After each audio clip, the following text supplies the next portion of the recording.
السلام علیکم ورحمۃ اللہ وبرکاتہ۔ سورۃ الفلق۔ بسم اللہ الرحمن الرحیم۔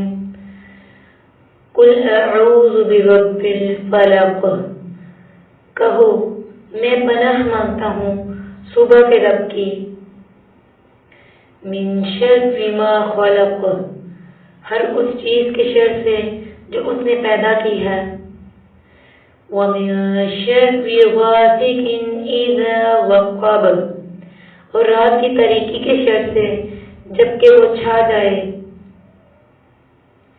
وَمِن شَرِّ النَّفَّاثَاتِ فِي الْعُقَدِ، اور گرہوں میں پھونکنے والوں کے شر سے،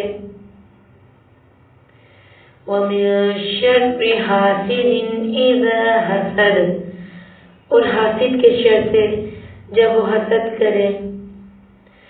السلام علیکم ورحمۃ اللہ وبرکاتہ۔